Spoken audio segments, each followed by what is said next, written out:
Dear students, welcome in this video. So बच्चों, आज हम आपके एक न्यू चैप्टर स्टार्ट करने जा रहे हैं which is chapter number 13 and the name of the chapter is direct and inverse variation. ठीक है, सो इस चैप्टर में बच्चों हम डायरेक्ट और इनवर्स वेरिएशन के बारे में सीखेंगे। So let's start the chapter.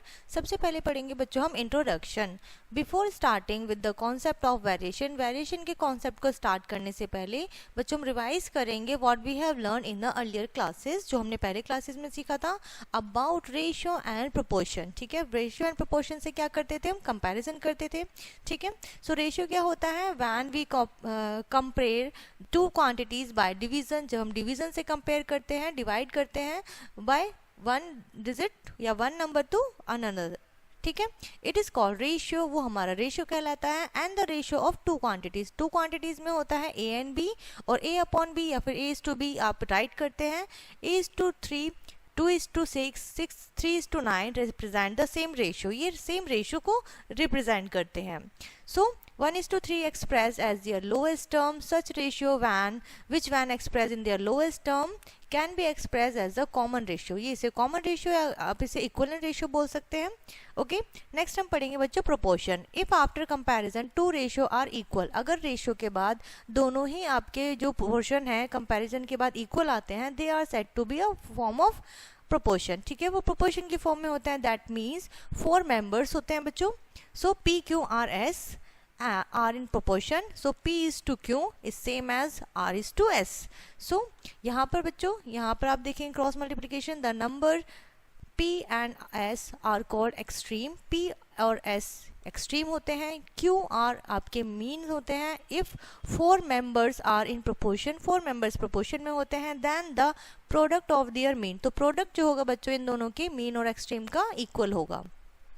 Or when P, Q, R, S are in the proportion, then this implies that P is to Q is equal R is to S, and then P into S equals to Q into X। Okay, so variation पढ़ लेते हैं बच्चों। The word vary means change, the word rate means how a quantity change. ठीक है, इसमें quantity कैसे चेंज होती है विद अदर क्वांटिटी, दूसरी क्वांटिटी से। So two quantities are said to be in variation, दो क्वांटिटीज वेरिएशन में हो सकती हैं। If the value of two quantities, दोनों क्वांटिटीज की वैल्यू जो होगी वो डिपेंड होगी एक दूसरे पर। ठीक है, in each such a way that change in one cause a corresponding change in the other। अगर एक में चेंजेस आते हैं तो दूसरी में ही उसके साथ में चेंजेस हो जाते हैं। For example, speed is the rate of covering distance in the unit time. ठीक है, यानी कि जो स्पीड कवर की जा रही है वो कितने टाइम में की जा रही है। नॉट पढ़ेंगे बच्चों, time is not necessary one of the quantity in rate. So आपका जो रेट है, टाइम है, वो नेसेसरी नहीं है क्वांटिटी में रेट के लिए। सो द टू क्वांटिटीज में हैव बीन द सेम और डिफरेंट, वो आपकी दोनों क्वांटिटी सेम भी हो सकती हैं और डिफरेंट भी हो सकती हैं। There are two type of variation, दो तरीके के वेरिएशन होते हैं, direct and inverse. Okay, direct variation क्या होता है बच्चों, two quantities are said to be vary directly. ठीक है, दो क्वांटिटीज क्या है, डायरेक्ट एक दूसरे पे इम्पैक्ट डालती है, या तो वो इंक्रीज होती है या फिर डिक्रीज होती हैं। कोज द इंक्रीज और decrease in the other quantity, वो दूसरी क्वांटिटी को इफेक्ट करती है। So for example, the cost of 2 pen, अगर 2 पेन की कॉस्ट 10 रुपीज है, so the quantity pen is increase, अगर पेन की क्वांटिटी बढ़ती है तो कॉस्ट की क्वांटिटी भी बढ़ जाएगी। Cost also get increase 25। Okay, so 2:5 दिया हुआ है, 10:25 दिया हुआ, रिमेन द सेम, तो ये सेम रहने वाला है। In such cases we see that the quantities are in direct variation, तो ऐसे केसेस में हम कह सकते हैं जो हमारी क्वांटिटी है वो डायरेक्ट वेरिएशन में है। ठीक है, सो दे सिंबल दिस, ये जो सिंबल होता है बच्चों इस तरीके का, ये आपका दिखाता है is use to indicate direct variation, ये डायरेक्ट वेरिएशन दिखाता है। If A and B vary directly with each other, ठीक है, ए और बी एक दूसरे को डायरेक्टली इफेक्ट कर रहे हैं, we write this sign A affect B and read varies directly, A varies directly B. ठीक है, A varies directly as B.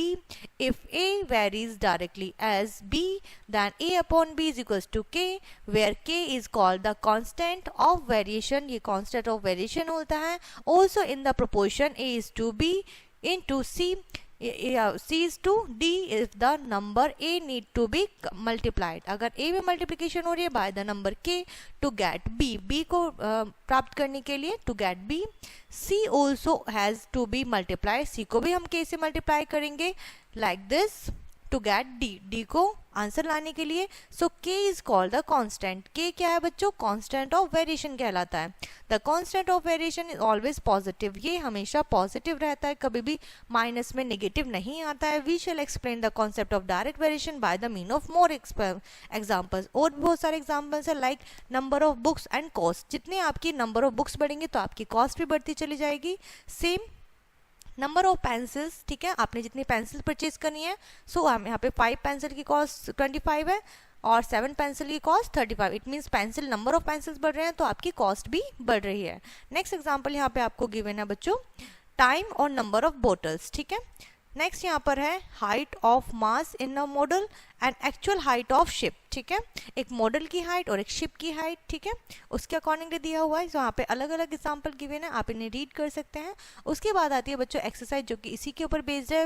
In which of the following tables A and B vary directly. आपको बताना है कौन से table में ए और B direct है. ठीक है, यानी कि एक क्वांटिटी इफेक्ट हो रही है तो उसकी वजह से दूसरी क्वांटिटी भी फर्क पड़ रहा है, इम्पैक्ट हो रही है. ठीक है, नेक्स्ट है बच्चों वर्ड प्रॉब्लम. आप इन्हें सॉल्व कीजिएगा, बहुत ईजी है. जो भी अभी हमने पढ़ाया सेम उसी कॉन्सेप्ट के ऊपर बेस्ड है. नेक्स्ट टॉपिक हमारा होगा बच्चों इनवर्स प्रोपोर्शन और इनवर्स वेरिएशन. ठीक है, let's read. In the previous section we have learned about the direct variation. हमने अभी previous section में direct variation के बारे में पढ़ा था. Now we shall explain inverse variation throughout examples. So first is on increasing the temperature the coldness will decrease. अगर आप temperature को बढ़ाते हैं तो coldness कम हो जाती है. In increasing the number of labor complete a work. अगर एक वर्क को complete करने में लेबर को आप बढ़ाते हैं, number of labor बढ़ाते हैं, तो बच्चों आपके number of days complete the work, जितने दिन में वर्क कंप्लीट होता वो डिक्रीज हो जाएगा. यानी कि एक चीज बढ़ रही है और सेकंड क्वांटिटी आपकी डिक्रीज हो रही है, घट रही है. On decreasing the speed of car. अगर कार की स्पीड डिक्रीज होती है so the time need to cover the same distance will increase. तो अगर आपको सेम डिस्टेंस पे पहुंचना है सो आपका टाइम ज्यादा लगेगा अगर आप स्लो चलोगे कार से. ठीक है, so the above are the example of inverse variation. ये सभी जो एग्जाम्पल्स हैं बच्चों ये आपके इनवर्स वेरिएशन के हैं. ठीक है, we see that on increasing the value of the variable the value of other variable decrease और वाया वर्सा होती है. ठीक है, अगर कुछ इंक्रीज हो रहा है तो सेकंड वैल्यू डिक्रीज हो जाएगी, फर्स्ट वैल्यू इंक्रीज होती है तो सेकंड वैल्यू डिक्रीज हो जाएगी. The cases of inverse variation lead us to and inverse proportion. तो ये हमें इनवर्स प्रोपोर्शन की तरफ लीड करते हैं, लेकर जाते हैं. In which the number of the second ratio में इन्वॉल्व होता है. रिक्वायर्ड द क्वांटिटी की रिक्वायरमेंट होती है are written in the reverse order, जिसे हम रिवर्स ऑर्डर में राइट करते हैं. So two variable quantities B and A vary inversely. तो हम क्या राइट करते हैं, ए एंड बी राइट करते हैं. इस बार हमने बी और ए राइट करा है. If their product is constant, अगर उनका प्रोडक्ट कांस्टेंट के रहता है इन द सिंबॉलिक फॉर्म में, इस फॉर्म में बच्चों. सो and this is of course mean that b varies directly. so b क्या डायरेक्टली उसको वेरी कर रहा है, इम्पैक्ट कर रहा है.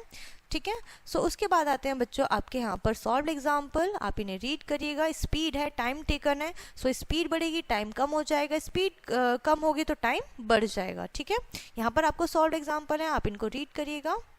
उसके बाद आता है बच्चों यहाँ पे आपकी नेक्स्ट एक्सरसाइज. ठीक है, जो कि इसी के ऊपर बेस्ड है, यानी कि इनवर्स वेरिएशन के ऊपर बेस्ड है, प्रोपोर्शन के ऊपर बेस्ड है. आप इसे सॉल्व करेंगे. ओके, एंड यहाँ पर ये चैप्टर बच्चों आपका फिनिश होता है. आई होप ये चैप्टर एंड कॉन्सेप्ट आपको बहुत अच्छे से समझ में आ गया होगा, सारी चीज़ें क्लियर हुई होंगी. सो इस वीडियो को हम यहीं पर एंड करते हैं. मिलते हैं नेक्स्ट वीडियो में, तब तक के लिए बाय एंड टेक केयर.